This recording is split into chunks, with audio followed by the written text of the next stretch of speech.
Boa tarde a Autorização todos concedida. e todas, aos nobres deputados aqui presentes, a assessoria, a população que está aqui hoje nas galerias e a quem nos assiste pela TV Alerj. Queria primeiro, antes de mais nada, saudar a iniciativa do deputado Jorge Felipe Neto e do deputado André Siciliano ao construírem esse projeto, né? Acho que nos últimos dias, precisamente no último mês, 1 mês e 11 dias, nós deputados estamos sendo bastante cobrados e sobrevivendo angustiados com a qualidade da água do nosso estado, que hoje ela tem cor, tem cheiro e tem um odor desagradável. E aí, como muitos de nós, tentando aqui ajudar, né, de que forma a gente pode solucionar essa crise. Eu acho que esse projeto vem nesse sentido. E, antes de mais nada, eu queria colocar que é um projeto que é muito necessário, mas não desmerecendo o valor do projeto, parte dele já era feito pela SEDAI. Isso é um elemento importante para colocar, porque qualquer deputado que visite as instalações do Rio Guandu, ou que converse com os técnicos, ou mesmo com os comitês de bacias dos recursos hídricos, o quanto eles trazem, né, a excelência do qual a empresa pública ela funcionava. Existem várias coisas que estão sendo regulamentadas, que serão regulamentadas a partir dessa lei, que já era feito pela SEDAI. Mas, de qualquer forma, isso não diminui a importância da lei, porque em casos como esse, é importante que essa lei exista. Porque não importa o histórico, a quantidade de anos que a SEDAI atende a população do nosso estado, e só da região metropolitana são 9 milhões de pessoas atendidas. Não importa, porque num momento como esse, da qual a nossa empresa pública está sendo saqueada e desmontada, é importante que exista uma legislação vigente para tal.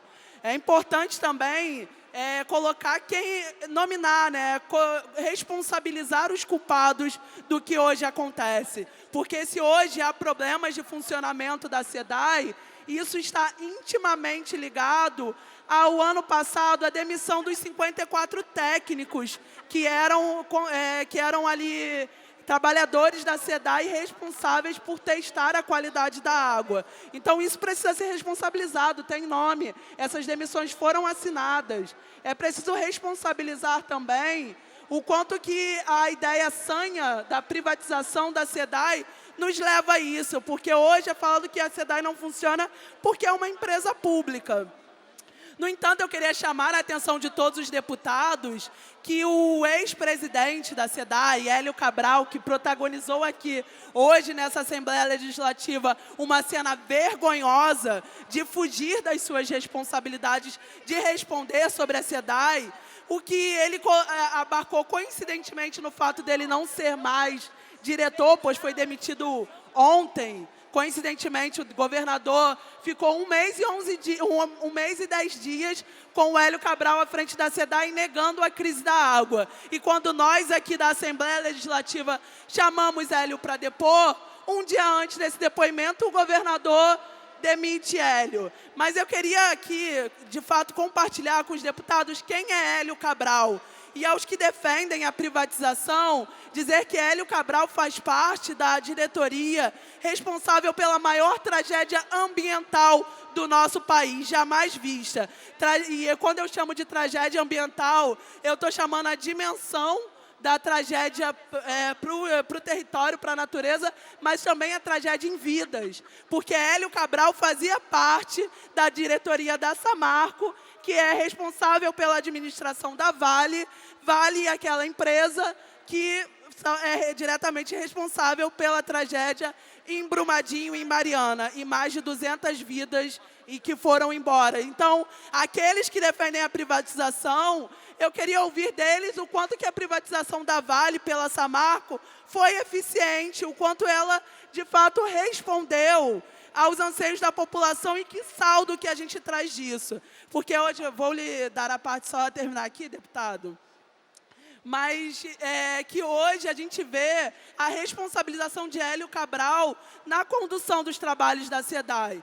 Mas, por conta disso, eu queria trazer aqui brevemente, retomar, né, o debate do projeto de lei e retomar algumas emendas que eu fiz diretamente nesse projeto e que mostrei aqui ao autor do projeto, o Jorge Felipe Neto. Não tive oportunidade de mostrar ao nosso presidente André Siciliano, mas queria compartilhar aqui com todos e todas que foram emendas que nosso mandato produziu através de conversa com o Comitê de Bacia, através de conversa com técnicos, com especialistas, com laboratórios, para que a gente consiga chegar numa redação consensual que atenda aos anseios da população.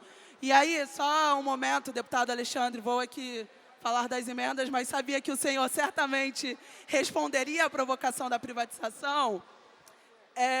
O bom é que já tem nome, né? A carapuça já serve. Mas falando aqui sobre as emendas, eu queria trazer que protocolei 4 emendas a esse projeto de lei. Uma delas é sobre o parâmetro e a periodicidade dos testes. E, novamente, reitero que isso já é aplicado na realidade da SEDAI, mas não é em lei, ou seja, não tem ainda legislação, mas a empresa pública já fazia esses testes periódicos. Mas, já aproveitando a emenda, acrescentamos alguns elementos químicos que não eram analisados ou eram analisados parcialmente. Tratam-se deles do cloro residual livre, fluoreto e coliformes totais e Escherichia de coli, cianotóxicos, cianobactérias, atividades estrogênicas e clorofile A. Queria apresentar também para os nobres deputados uma emenda que fiz sobre o armazenamento dessas águas que são analisadas pela SEDAI. Para que a gente tenha ideia hoje, a água contaminada que foi analisada pela SEDAI e que a SEDAI atestou que ela não tem contaminação que ofereça risco à saúde, essa água foi descartada. Por que ela não está armazenada? Ela deveria estar armazenada, porque a critério de provas, a via de provas, ela é importante que ela esteja ali. A argumentação técnica é que alguns elementos se dissolvem na água com o tempo. Mas essa argumentação técnica também traz a nós que alguns desses elementos sobreviverão e eles precisam ser armazenados. Já concluindo, senhor presidente, uma terceira emenda é que as análises deverão ser feitas na entrada e saída de captação de água, coisa que a SEDAI, a empresa pública, já fazia, mas que não havia legislação regulamentando. E aí, uma quarta emenda é que a cada trimestre deverá ser realizada e divulgada a análise que trata no artigo 2º, bem como dar à empresa a oportunidade de fazer convênios com laboratórios públicos de universidades públicas, laboratórios como a Fiocruz, de também fazer essa análise. Ou seja, a via de regras, por método científico, é interessante que tenha um teste e um reteste, e esse teste e reteste seja feito tanto pela empresa da SEDAI, quanto empresas conveniadas. Isso é metodologia científica. Isso não é algo que a gente está inventando aqui. Então, quanto a isso, deputados, seguimos aqui lutando contra a mazela que hoje atinge a nossa população, que é a contaminação da água. Defendendo a água, senhor presidente, enquanto direito básico universal.